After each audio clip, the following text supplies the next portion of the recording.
तो इस 24 घंटे के अंदर इन 3 दिनों में आपको एक बात लिखनी चाहिए, बार बार विचार करना है आपको जो पाना है, शांति पानी है, सुख पाना है या परमात्मा को पाना है, तीनों में से आपको जो भी ये पाना हो बार बार उसका मंथन करना है, हर बार मंथन करना है।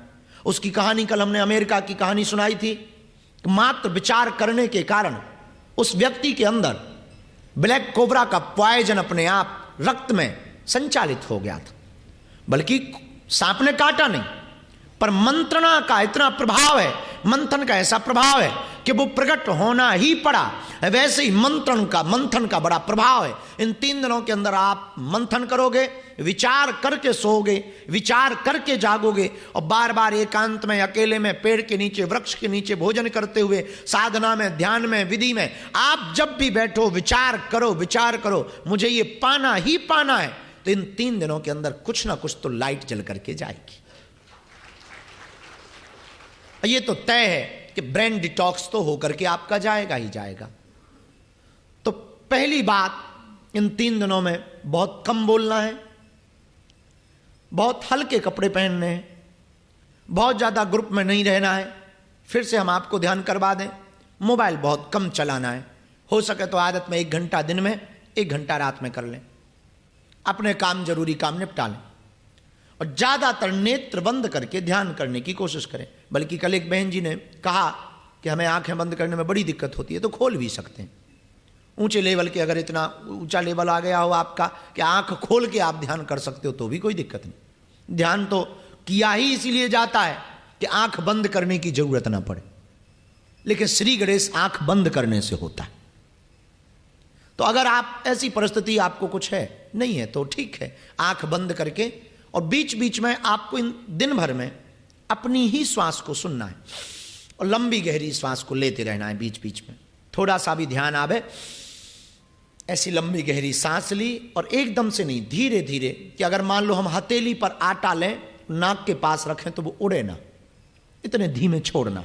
छोड़ने का जो तरीका है वो ऐसा हो, बात भी होती रहे और धीरे धीरे धीरे धीरे धीरे धीरे धीरे धीरे हमारी श्वास छूटी रहे। तो लंबी गहरी श्वास लेने से स्मरण शक्ति बनी रहेगी और आपकी मन की एकाग्रता बनी रहेगी।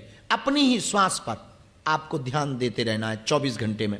और इन 3 दिनों में सोने के पहले आपको ये विचार करके सोना है कि हमें ये पाना है। तो आप नींद में भी अगर स्वप्न में जाएंगे, धोखे से तो जाएंगे ही जाएंगे, तो नींद में भी जाएंगे तो आप छोले भटूरे नहीं देखेंगे, नींद में भी आप साधना को ही देखेंगे, नींद में भी आपका अनुभव साधना पर ही होगा। इसलिए सोते समय भी अगर ये प्रयोग करें तो बहुत बेहतर। और जैसे ही उठें फिर वही प्रयोग शुरू कर दें, बिस्तर पर ही गहरी श्वास लें, दिन में थोड़ा लिखें, अपने बारे में लिखें, अपनी कमियों के बारे में लिखें, अपने आने वाली योजनाओं के बारे में लिखें, या जो बहुत बड़ी भूलें हैं जिनको आपको सुधारना है उनको लिखें भी, और बार बार उस पर मंथन करें। और जब साधना में ये बैठें तब उसको बाहर निकालने की कोशिश करें। तो इन 3 दिनों के द्वितीय सत्र में आज का सूत्र याद रखना है, वर्तमान में जियो। आप जहां हो वहीं वर्तमान में जियो। आज के सूत्र को ध्यान करके आप लोग, हम बिना देर किए हुए आज के सत्र को प्रारंभ करते हैं। बाद में हम इसके अनुभवों पर जाएंगे। इस सत्र के प्रारंभ में आज का जो 5 चरण का सत्र होगा उसका थोड़ा सा क्रम हमने बदला है। पहला वाला क्रम थोड़ा सा बदला है। एक बहुत आवश्यकता जिस चीज़ की आपको हमें देखने के बाद लगी, कल 60 लोगों को मिलने के बाद लगी, उसी क्रम को हमने आज पहले नंबर पर रखा है। तो पहला वाला जो चरण होगा वो संकल्प का चरण होगा। आपको संकल्पबद्ध करना बहुत आवश्यक है, क्योंकि बिना संकल्प के, बिना गोल के आप शायद लक्ष्य तक पहुंच नहीं पाएंगे। इसलिए आसमान बहुत ऊंचा है, एक गोल आपको पहला वाला फिक्स करना पड़ेगा कि आप पाना क्या चाहते हैं, लौकिक या पारलौकिक पाना चाहते हैं, आप अंतस जगत में क्या प्राप्त करना चाहते हैं, शांति, सुख या परमात्मा। एक गोल आपको फिक्स करना पड़ेगा। केवल शांति चाहिए, केवल पीस चाहिए, या केवल सुख चाहिए, या केवल परमात्मा चाहिए।